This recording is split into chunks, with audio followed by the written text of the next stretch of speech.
তুমি কি জানো, এই দুনিয়ায় এমনও মানুষ আছে যাদের দোয়া সরাসরি আসমানে পৌঁছে যায়? না নবী না ওলি, সাধারণ একটা মানুষ, কিন্তু তার বুকে এমন একটা জিনিস ছিল যা আল্লাহ সবচেয়ে বেশি ভালোবাসেন। আর সেই জিনিসটা হলো দয়া। শুধু মানুষের জন্য না, আল্লাহর প্রতিটা সৃষ্টির জন্য। এই পুরো গল্পটি মনোযোগ সহকারে দেখার অনুরোধ রইল। লাইক, সাবস্ক্রাইব আর কমেন্টে বলে যাও বাংলাদেশের কোন জেলা থেকে আমাদের ভিডিওটা দেখছো। চলো শুরু করা যাক। রহিম মিয়া একজন সাধারণ কৃষক। ময়মনসিংহের একটা ছোট্ট গ্রামে তার বাস। ঘরে বৃদ্ধ মা, অসুস্থ স্ত্রী আর দুইটা ছোট ছোট সন্তান। জমি বলতে মাত্র 2 বিঘে। সেই জমিতে যা ফলে তা দিয়েই কোনো মতে সংসার চলে। অভাব তার নিত্যদিনের সঙ্গী। কিন্তু রহিম মিয়ার মুখে কখনো অভিযোগ নেই। সে সব সময় বলে, আল্লাহ যা দিছেন তাতেই শকর। একদিন ভোরবেলা, শীতের কুয়াশায় চারদিক ঢাকা। রহিম মিয়া মাঠে যাচ্ছিল লাঙল দিতে। পথের মাঝখানে দেখতে পেল একটা কুকুর পড়ে আছে। পা দুটো ভেঙে গেছে, শরীরে ক্ষত, চোখ দুটো অর্ধেক বোঝা, শ্বাস নিচ্ছে কষ্ট করে। কেউ হয়তো লাঠি দিয়ে মেরেছে কিংবা গাড়ি চাপা দিয়েছে। গ্রামের মানুষ কুকুর দেখলে দূরে সরে যায়, কেউ কেউ ঢিল ছোড়ে। কিন্তু রহিম মিয়া থামল। সে বসে পড়ল মাটিতে, কুকুরটার দিকে তাকালো। সেই দুটো চোখ যেন বলছে, আমাকে বাঁচাও। রহিম মিয়ার বুকের ভেতরে কি যেন একটা মোচড় দিয়ে উঠল। সে তার গামছা খুলল, আস্তে আস্তে কুকুরটাকে তুলল, নিজের বাড়িতে নিয়ে এলো। বাড়িতে আসতেই স্ত্রী সুফিয়া বলল, এইটা কি করলা? কুকুর ঘরে আনলা কেন? রহিম মিয়া শান্তভাবে বলল, আল্লাহর জীব মরতে দিতে পারলাম না। সুফিয়া আর কিছু বলল না। সে নিজেও নরম মনের মানুষ। একটু পরেই সে পুরনো কাপড় ছিঁড়ে ব্যান্ডেজ বাঁধতে লাগলো কুকুরের পায়ে। রহিম মিয়া বাজার থেকে সামান্য ওষুধ কিনে আনলো। সেই টাকাটা ছিল তার সপ্তাহের বাজারের টাকা। দিন যায়, কুকুরটা আস্তে আস্তে সুস্থ হতে থাকে। রহিম মিয়া তার নাম দিল বাদল, কারণ যেদিন পেয়েছিল সেদিন আকাশে ঘন মেঘ ছিল। বাদল সুস্থ হয়ে উঠল, কিন্তু সে আর গেল না। রহিম মিয়ার উঠানেই থেকে গেল। রহিম মিয়া যেখানে যায়, বাদল পিছন পিছন যায়, যেন সে বুঝতে পেরেছে এই মানুষটা তার জীবন দিয়েছে। এরপর একটু একটু করে শীত শেষ হলো, ফাল্গুন এলো। রহিম মিয়ার জমিতে এবার বোরো ধান লাগানোর সময়। কিন্তু সার কিনতে টাকা নেই, বীজ ধান কিনতে টাকা নেই। সে ভাবল দাদন নেবে, কিন্তু সুদের হার এত বেশি যে ফসল ফলিয়েও ঋণ শোধ হবে না। রাতে শুয়ে রহিম মিয়া কাঁদল, একা একা। চোখের পানি বালিশে মুছল, মুখে শব্দ করল না, যেন স্ত্রী জেগে না ওঠে। তারপর হাত তুলল, বলল, ইয়া আল্লাহ, আমি তোমার কাছেই চাই, তুমি ছাড়া আর কেউ নাই আমার। পরদিন সকালে রহিম মিয়া মাঠে গেল। বাদলও সাথে গেল। মাঠের পাশে একটা পুরনো পুকুর। সেখানে বাদল হঠাৎ থামল, মাটিতে নাক দিয়ে খুঁড়তে লাগলো। রহিম মিয়া কাছে গেল, দেখল মাটির নিচে কিছু একটা আছে। সে কোদাল দিয়ে খুঁড়তে শুরু করলো। একটু খুঁড়তেই একটা মাটির কলস বের হলো। কলসের মুখ বন্ধ। রহিম মিয়ার হাত কাঁপতে লাগলো। সে কলসটা খুলল। ভেতরে পুরনো রূপার মুদ্রা, অনেক মুদ্রা। রহিম মিয়া অবাক হয়ে বসে রইল। তারপর তার চোখ ভিজে গেল। সে বলল, সুবহানাল্লাহ, আল্লাহ তুমি কি এভাবেই দাও? সে সঙ্গে সঙ্গে উঠে দাঁড়ালো, কলসটা নিয়ে বাড়িতে এলো, স্ত্রীকে ডাকলো, বলল, সুফিয়া, আল্লাহ দিয়েছেন। সুফিয়া দেখে কাঁদতে শুরু করলো, বলল, এইটা কি, কোথা থেকে পাইলা? রহিম মিয়া বলল, বাদল দেখাইছে। তারা দুজন মিলে মুদ্রাগুলো গণনা করল। এত টাকা যে শুধু এই মরশুমের সার বীজ না, অনেক বছরের চাষের সুবিধে হয়ে যাবে। রহিম মিয়া প্রথমে সিদ্ধান্ত নিল এর একটা অংশ গরিব প্রতিবেশীদের মাঝে বিলিয়ে দেবে। কিন্তু গল্প এখানেই শেষ না। সেই রাতে রহিম মিয়া ঘুমের মধ্যে স্বপ্ন দেখল। একজন বৃদ্ধ মানুষ তার সামনে দাঁড়িয়ে, সাদা দাড়ি, সাদা পোশাক। তিনি বললেন, তুই একটা অসহায় প্রাণীর উপর দয়া দেখাইছিলি, আল্লাহ তোর সেই দয়া কবুল করছেন। এই নেয়ামত তোর জন্যই রাখা ছিল। রহিম মিয়া স্বপ্নের মধ্যেই কাঁদতে লাগলো। ঘুম ভাঙতেই দেখল তার বালিশ ভেজা। সে উঠে অজু করল, ফজরের নামাজ পড়ল। সেজদায় গিয়ে এত কাঁদল যে জায়নামাজ ভিজে গেল। বলল, আল্লাহ তুমি আমার মতো গরিব মানুষকে এত ভালোবাসো। আমি কি করেছি তোমার জন্য? শুধু একটা কুকুরকে বাঁচিয়েছিলাম। কিন্তু সেই সকালে রহিম মিয়া জানত না তার জীবনে আরও বড় পরীক্ষা আসছে, আরও বড় নেয়ামতও আসছে। বাদল তার জীবনে শুধু একটা সুপ্ত ধন খুঁজে দেয়নি, বাদল তার জীবনের একটা বাঁকই বদলে দিয়েছিল। সেদিন দুপুরে রহিম মিয়া বাজারে গেল। পথে একটা পাখি দেখল, ছোট একটা ময়না পাখি। কারো খাঁচা থেকে পালিয়েছে হয়তো, ডানায় চোট পেয়েছে, রাস্তার মাঝখানে পড়ে ছটফট করছে। রহিম মিয়া আবার থামল। আশেপাশের লোকজন তার দিকে তাকালো। কেউ কেউ হাসল, বলল, রহিম ভাই পাগল নাকি? কুকুর বাড়িতে রাখে, এখন পাখি তুলতেছে। রহিম মিয়া কিছু বলল না। সে পাখিটাকে তুলল, বুকের কাছে ধরল, আস্তে আস্তে বাড়িতে ফিরে এলো। গ্রামের মানুষ তখন জানত না এই সাধারণ কৃষকের প্রতিটা দয়ার কাজ আসমানে লেখা হচ্ছে, আর আল্লাহ তাআলা তার বান্দার জন্য এমন কিছু প্রস্তুত করছেন যা সে কল্পনাও করেনি। ময়না পাখিটার নাম রাখল সুফিয়া, মিঠু নাম রাখল। ছোট্ট একটা খাঁচা বানিয়ে দিল রহিম মিয়া বাঁশ দিয়ে। মিঠু আস্তে আস্তে সুস্থ হতে লাগলো। কিছুদিনের মধ্যেই সে কথা বলতে শুরু করলো। আল্লাহ আল্লাহ, এই একটাই শব্দ বারবার বলতো। রহিম মিয়ার ছেলে মেয়ে দুটো মিঠুকে ঘিরে সারা দিন হাসত। ঘরে একটু আনন্দ এসেছিল অনেক দিন পর। কিন্তু সুখ বেশি দিন থাকে না গরিবের ঘরে। একদিন হঠাৎ করে রহিম মিয়ার মা অসুস্থ হয়ে পড়লেন। বুকে ব্যথা, শ্বাস নিতে কষ্ট। গ্রামের ডাক্তার দেখে বলল, শহরে নিয়ে যেতে হবে, বড় হাসপাতালে ভর্তি করতে হবে। রহিম মিয়ার মাথায় আকাশ ভেঙে পড়ল।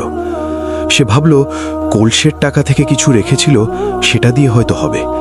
কিন্তু শহরে গিয়ে ডাক্তার বলল, অপারেশন লাগবে, খরচ অনেক বেশি। রহিম মিয়া হাসপাতালের বারান্দায় বসে রইল একা। হাতে টাকা নেই যথেষ্ট, কাছের মানুষ নেই সাহায্য করার। সে মাথা নত করে বসে রইল, চোখ বন্ধ করল।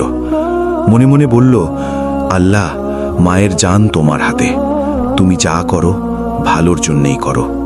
ঠিক তখন পাশে এসে বসল একজন বয়স্ক ভদ্রলোক, সাদা পাঞ্জাবি, চোখে চশমা। তিনি জিজ্ঞেস করলেন, ভাই কি হয়েছে, এত মন খারাপ কেন? রহিম মিয়া সব খুলে বলল, লুকালো না কিছু। বলল মায়ের অসুখের কথা, টাকার অভাবের কথা, সংসারের কথা।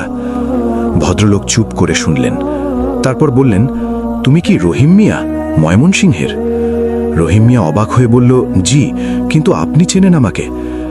ভদ্রলোক মুচকি হাসলেন, বললেন, আমার ছেলে তোমার গ্রামের পাশের গ্রামে থাকে।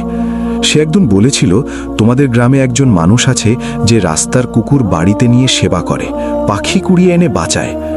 আমি তখনই ভেবেছিলাম এই মানুষটার সাথে একদিন দেখা হলে ভালো হতো। রহিম মিয়া কিছু বলতে পারল না, শুধু তাকিয়ে রইল।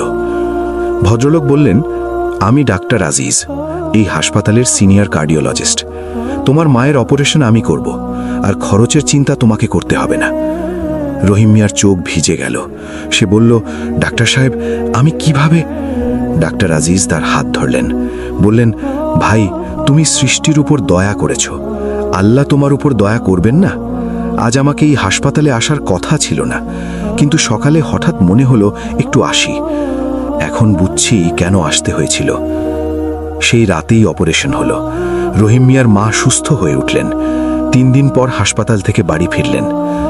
বাড়িতে ফেরার পথে গাড়িতে বসে রহিম মিয়ার মা তার হাত ধরলেন, বললেন, বাজান, তুই সারা জীবন মানুষের সাথে ভালো থেকেছিস, পশু পাখিকে ভালোবেসেছিস, আল্লাহ তোরে কখনো ছাড়বেন না। রহিম মিয়া মায়ের হাত চেপে ধরল, জানালার বাইরে তাকালো। বাইরে তখন বিকেলের সোনালি রোদ, মাঠের উপর দিয়ে এক ঝাঁক পাখি উড়ে যাচ্ছে। সে মনে মনে বলল, আল্লাহ, তুমি কত বড়। বাড়িতে ফিরতেই বাদল ছুটে এলো। ল্যাজ নাড়তে নাড়তে রহিম মিয়ার পায়ের কাছে এসে বসল। মিঠু খাঁচার ভেতরে ডানা ঝাপটালো, আল্লাহ আল্লাহ বলতে লাগলো। রহিম মিয়া হাসল, বলল, হ্যাঁ মিঠু, আল্লাহ। কিন্তু জীবন রহিম মিয়াকে আরও পরীক্ষা করতে চাইল। সেই বছর বর্ষায় অনেক বৃষ্টি হলো। রহিম মিয়ার জমির ধান প্রায় তলিয়ে গেল। আশেপাশের অনেকের জমি নষ্ট হয়ে গেল পুরোপুরি।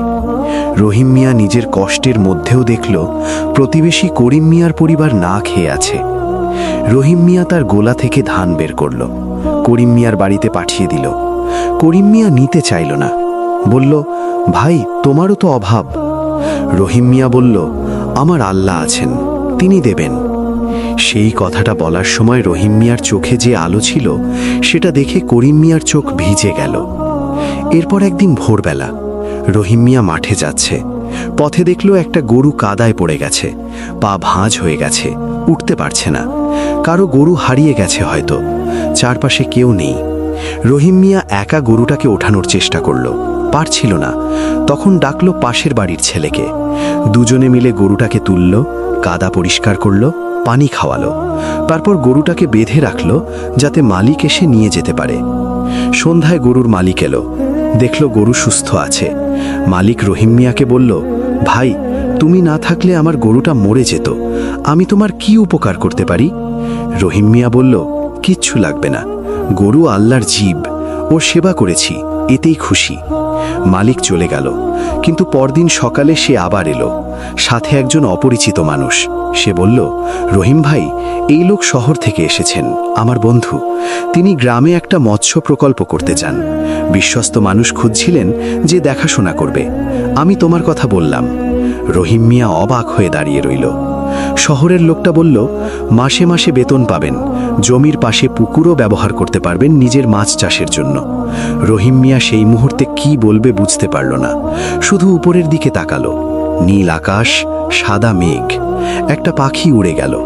সে বুঝতে পারল এই সব কিছু কোনো কাকতালীয় ঘটনা না, একটা কুকুরকে বাঁচানো থেকে শুরু হয়েছিল। একটার পর একটা দরজা খুলে যাচ্ছে। আল্লাহ তাআলা তার প্রতিটা দয়ার কাজ দেখছেন, প্রতিটা নেক কাজের বদলা দিচ্ছেন। কিন্তু এভাবে, এত সুন্দরভাবে, এত অপ্রত্যাশিতভাবে। রহিম মিয়ার চোখ আবার ভিজে গেল। সে ফিরে গেল ঘরে, জায়নামাজ পেতে বসল, আর সেজদায় গিয়ে শুধু বলল, আল্লাহ, তুমি কত মেহেরবান। সেই রাতে ঘুমের আগে সুফিয়া বলল, রহিম, তোমার কি মনে আছে যেদিন বাদলকে বাড়িতে এনেছিলে সেদিন আমি রাগ করেছিলাম? রহিম মিয়া হাসল, বলল, মনে আছে। সুফিয়া বলল, আজ বুঝলাম, সেদিন তুমি শুধু একটা কুকুর বাঁচাওনি, তুমি আমাদের পুরো পরিবারের ভাগ্য বদলে দিয়েছিলে। ঘরে নিস্তব্ধতা, বাইরে ঝিঝি পোকা ডাকছে। মিঠু খাঁচায় ঘুমিয়ে আছে, বাদল উঠানে শুয়ে আছে। রহিম মিয়া চোখ বন্ধ করল, ঘুম আসছে না। বুকের ভেতরে একটা উষ্ণতা, একটা কৃতজ্ঞতা, একটা অনুভূতি যা ভাষায় বলা যায় না। সে জানত না কাল সকালে আরেকটা পরীক্ষা অপেক্ষা করছে তার জন্য। এবার সবচেয়ে কঠিন পরীক্ষা। এবার তার বুক ভেঙে যাবে, চোখের পানি বাঁধ মানবে না, কিন্তু সেই কান্নার ভেতর থেকেই বের হয়ে আসবে সবচেয়ে বড় নেয়ামত। ভোরের আজান শেষ হতেই রহিম মিয়া উঠে দেখল বাদল উঠানে নেই। প্রতিদিন সকালে বাদল তার পায়ের কাছে এসে বসে, আজ নেই। রহিম মিয়া ডাকল, বাদল, বাদল। কোনো সাড়া নেই। সে বাইরে গেল, পাশের রাস্তায় গিয়ে দেখল বাদল মাটিতে পড়ে আছে, নিথর। রাতে কোনো গাড়ি চাপা দিয়ে গেছে। চোখ দুটো খোলা, যেন শেষবারের মতো আকাশের দিকে তাকিয়ে আছে। রহিম মিয়া হাঁটু গেড়ে বসে পড়ল, বাদলের মাথায় হাত রাখল। বুকের ভেতরে কি যেন ছিঁড়ে গেল। সে কাঁদল, শব্দ করে কাঁদল। লজ্জা করল না। এই কুকুরটা তার কাছে শুধু একটা প্রাণী ছিল না, এই কুকুরটা ছিল তার জীবনের মোড় ঘুরিয়ে দেওয়া একটা নেয়ামতের মাধ্যম। সে বাদলকে কোলে তুলল, বাড়ির পেছনে নিয়ে গেল, একটা গর্ত খুঁড়ল, মাটি দিয়ে ঢাকল, মাথার কাছে একটা ছোট্ট পাথর রাখল। তারপর দুই হাত তুলল, বলল, আল্লাহ, এই জীবটা তোমার ছিল, তুমি নিয়ে গেছো, কিন্তু এই জীবটা আমার জীবনে যা করে গেছে তার শুকরিয়া কিভাবে আদায় করব জানি না। সেদিন সারাটা দিন রহিম মিয়ার মন ভালো ছিল না। সে মাঠে গেল না, ঘরে বসে রইল। সুফিয়া কাছে এসে বসল, কিছু বলল না, শুধু পাশে থাকল। বিকেলে মিঠু হঠাৎ ডাকতে শুরু করল, আল্লাহ, আল্লাহ, আল্লাহ, বারবার। রহিম মিয়া উঠে গেল মিঠুর কাছে, খাঁচার সামনে দাঁড়ালো। মিঠু তার দিকে তাকিয়ে আছে, ছোট্ট দুটো চোখ, কালো কালো। রহিম মিয়া বলল, হ্যাঁ মিঠু, আল্লাহ। তারপর সে মিঠুর খাঁচার দরজা খুলে দিল। সুফিয়া বলল, কি করছো? রহিম মিয়া বলল, ওকে মুক্ত করে দিচ্ছি, ও আকাশে উড়বে, আল্লাহর দেওয়া আকাশে। মিঠু একটু থামল, তারপর ডানা মেলল, উড়ে গেল। উঠানের ওপর একবার চক্কর দিল, তারপর আকাশের দিকে উঠে গেল। রহিম মিয়া তাকিয়ে রইল যতক্ষণ দেখা গেল। চোখের পানি গালে গড়িয়ে পড়ল। সে জানত না এটাই শেষ না, আল্লাহ তাআলার পরিকল্পনা অনেক গভীর। সেই রাতে গ্রামে একটা খবর এলো, পাশের গ্রামে একটা বাড়িতে আগুন লেগেছে। মানুষজন ছুটে গেল, রহিম মিয়াও গেল। আগুনে একটা পরিবারের সব পুড়ে গেছে। ঘর নেই, কাপড় নেই, খাবার নেই। পরিবারের কর্তা কাঁদছে রাস্তায় বসে। 3টে ছোট বাচ্চা মায়ের বুকে মুখ গুজে আছে। রহিম মিয়া সেই দৃশ্য দেখে আর থাকতে পারল না। সে বাড়িতে ফিরে গেল, গোলা থেকে চাল বের করল, কাপড় বের করল, যা ছিল নিয়ে গেল সেই পরিবারের কাছে। গ্রামের মানুষ দেখল, কেউ বলল রহিম ভাই নিজে গরিব তবু দেয়, কেউ বলল এই মানুষটার মনটা অন্যরকম। রহিম মিয়া কিছু শুনল না, সে শুধু কাজ করল। সেই রাতে ঘরে ফিরে সে ক্লান্ত হয়ে শুয়ে পড়ল, চোখ বন্ধ করল। মনে পড়ল বাদলের কথা, মনে পড়ল মিঠুর কথা, মনে পড়ল ডাক্তার আজিজের কথা, মনে পড়ল কলসের কথা। একটার পর একটা স্মৃতি। সে বুঝতে পারল এই সব কিছু একটা সুতোয় বাঁধা। সেই সুতোটার নাম দয়া। যেদিন থেকে সে একটা অসহায় কুকুরের দিকে হাত বাড়িয়েছিল, সেদিন থেকে আল্লাহ তার দিকে রহমতের হাত বাড়িয়ে দিয়েছেন। পরদিন সকালে একটা গাড়ি এসে থামল রহিম মিয়ার বাড়ির সামনে। শহর থেকে এসেছে। ভেতর থেকে নামলেন ডাক্তার আজিজ, সাথে আরেকজন মানুষ। রহিম মিয়া অবাক হয়ে বলল, ডাক্তার সাহেব আপনি? ডাক্তার আজিজ হাসলেন, বললেন, রহিম ভাই, কাল রাতে তুমি আগুনে পোড়া পরিবারকে সাহায্য করেছ শুনলাম। আমি এসেছি তোমার সাথে একটা কথা বলতে। পাশের মানুষটা বললেন, আমি একটা এনজিও চালাই, গ্রামের গরিব মানুষদের জন্য কাজ করি। আমি এমন একজন মানুষ খুঁজছিলাম যে সৎ, যে মানুষকে ভালোবাসে, যে নিঃস্বার্থ। ডাক্তার আজিজ তোমার কথা বললেন। রহিম মিয়া বলল, আমি তো সাধারণ মানুষ। সেই ভদ্রলোক বললেন, সাধারণ মানুষই অসাধারণ কাজ করে। আমরা চাই তুমি এই গ্রামে আমাদের প্রকল্পের দায়িত্ব নাও। গরিব পরিবারগুলোকে সাহায্য করবে, বিধবা মায়েদের পাশে থাকবে, এতিম শিশুদের দেখবে, বেতন ভালো পাবে। কিন্তু সবচেয়ে বড় কথা, তুমি যা ভালোবাসো মানুষের সেবা, সেটাই করবে। রহিম মিয়া দাঁড়িয়ে রইল, কথা বলতে পারল না, গলা ধরে এলো। সুফিয়া ঘরের দরজায় দাঁড়িয়ে সব শুনছিল। তার চোখ ভিজে গেল। রহিম মিয়া ধীরে ধীরে বলল, আমি রাজি। এরপর থেকে রহিম মিয়ার জীবন বদলে গেল। সে গ্রামে গ্রামে ঘুরত, অসহায় মানুষের পাশে দাঁড়াত। কিন্তু সে একটা কথা কখনো ভোলেনি, যেখানেই অসহায় প্রাণী দেখত থামত, সাহায্য করত। কারণ সে বিশ্বাস করত আল্লাহ তাআলা দেখছেন, প্রতিটা দয়ার কাজ লেখা হচ্ছে। বছর কয়েক পরের কথা, রহিম মিয়ার মেয়ের বিয়ে। ছেলে শহরে পড়ছে বৃত্তি পেয়ে। মা সুস্থ আছেন, সুফিয়ার মুখে হাসি, ঘরে অভাব নেই। একদিন সন্ধ্যায় রহিম মিয়া উঠানে বসে আছে। আকাশে তারা উঠেছে, নিস্তব্ধ রাত। হঠাৎ আকাশের দিক থেকে একটা পাখি উড়ে এলো, সবুজ রঙের। এসে বসল রহিম মিয়ার কাঁধে। রহিম মিয়া চমকে গেল, তারপর চিনল, মিঠু। এতদিন পরে মিঠু ফিরে এসেছে। রহিম মিয়া স্থির হয়ে বসে রইল। মিঠু তার কানের কাছে ডাকল, আল্লাহ আল্লাহ। রহিম মিয়ার চোখ দিয়ে পানি গড়িয়ে পড়তে লাগলো। সে উপরের দিকে তাকালো, আকাশ ভরা তারা। সে ফিসফিস করে বলল, আল্লাহ, তুমি কি এভাবেই জানান দাও যে তুমি আছো? তোমার সাথে কিছু একটা বলতে চাই এই গল্পের শেষে এসে। এই গল্পটা শুধু রহিম মিয়ার গল্প না, এই গল্পটা আমার, তোমার, আমাদের সবার গল্প। আমরা প্রতিদিন কত কিছুর পাশ দিয়ে হেঁটে যাই। একটা ক্ষুধার্ত কুকুর, একটা আহত পাখি, একটা কষ্টে পড়া মানুষ। আমরা হয়তো ভাবি এত ছোট কাজে কি আর হয়, কিন্তু আল্লাহ তাআলার দরবারে কোনো দয়ার কাজ ছোট না। একটু পানি, একটু আশ্রয়, একটু ভালোবাসা। আল্লাহ দেখেন, আল্লাহ লেখেন, আর আল্লাহ বদলা দেন। এমনভাবে দেন যা তুমি কল্পনাও করনি। হয়তো আজ তোমার জীবনে অনেক কষ্ট, হয়তো মনে হচ্ছে কেউ দেখছে না, কিন্তু বিশ্বাস রাখো, আল্লাহ দেখছেন। তার রহমতের দরজা কখনো বন্ধ হয় না। শুধু দয়া করতে থাকো, ভালোবাসতে থাকো। একদিন দেখবে আসমান থেকে রহমত নেমে আসবে তোমার জন্য, ঠিক যেভাবে এসেছিল রহিম মিয়ার জন্য। আমাদের এই গল্পটি যদি ভালো লেগে থাকে, অবশ্যই লাইক, সাবস্ক্রাইব এবং কমেন্টে বলে যাবেন বাংলাদেশের কোন জেলা থেকে আমাদের এই ভিডিওটি দেখলেন। ধন্যবাদ। আসসালামু আলাইকুম বন্ধুরা, পুরো গল্পটা মনোযোগ সহকারে দেখার জন্য অসংখ্য ধন্যবাদ। কমেন্টে অবশ্যই বলে যাবেন যে গল্পটা কেমন ছিল, আর এটাও কমেন্টে বলে যাবেন যে বাংলাদেশের কোন জেলা থেকে আমাদের ভিডিওটা দেখলেন। সো দেখা হচ্ছে পরবর্তী ভিডিওতে। আল্লাহ হাফেজ, আসসালামু আলাইকুম।